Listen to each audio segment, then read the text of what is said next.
தொட்டத்துறை அனைத்திலும் சிகரம் தொட்ட தமிழ்நாடு இந்திய பொருளாதாரத்தில் முக்கிய பங்காற்றி வருவதாக முதலமைச்சர் மு.க.ஸ்டாலின் பெருமிதம் தெரிவித்திருக்கிறார். திருச்சியில் பிரதமர் கலந்து கொண்ட நிகழ்ச்சியில் பேசிய முதலமைச்சர் மு.க.ஸ்டாலின் மதுரையை சர்வதேச விமான நிலையமாக மாற்ற வேண்டும் எனவும் சென்னை மெட்ரோ 2ஆம் கட்ட திட்டத்திற்கான மத்திய அரசின் நிதியை விரைந்து வழங்க வேண்டும் எனவும் கோரிக்கை விடுத்தார்.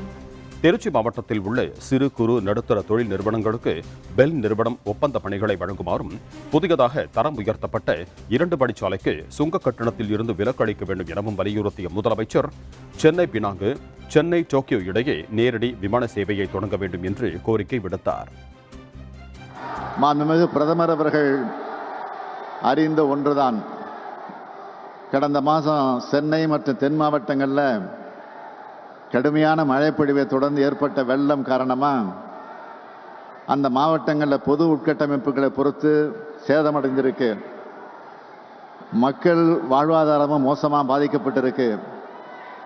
எனவே அவற்றை கடுமையான இயற்கை பேரிடர்கள் அறிவித்து தேசிய பேரிடர் நிவாரண நிதியிலிருந்து தமிழ்நாட்டுக்கு உரிய நிவாரண நிதியை வழங்க தமிழ்நாட்டு மக்கள் சார்பாக நான் மீண்டும் கேட்டுக்கொள்கிறேன்.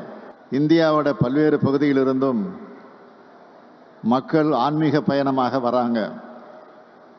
பல நாடுகளிலிருந்து சுற்றுலா பயணிகளும் வந்து போகிறாங்க.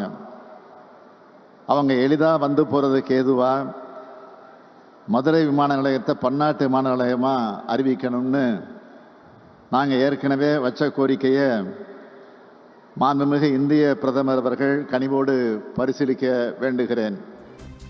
இந்த நிலையில் முதலமைச்சர் தனது எக்ஸ் தள பக்கத்தில் திருச்சி நிகழ்ச்சியில் பிரதமரிடம் தமிழ்நாட்டு மக்களின் சார்பாக மாநில நலனை முன்னிறுத்தி தாம் கோரிக்கைகளை முன்வைத்ததாக குறிப்பிட்டிருக்கிறார். மேலும் தமது கோரிக்கைகளை பிரதமர் நிச்சயம் பரிசீலித்து அவற்றை நிறைவேற்றி தருவார் என அவர் நம்பிக்கை தெரிவித்திருக்கிறார்.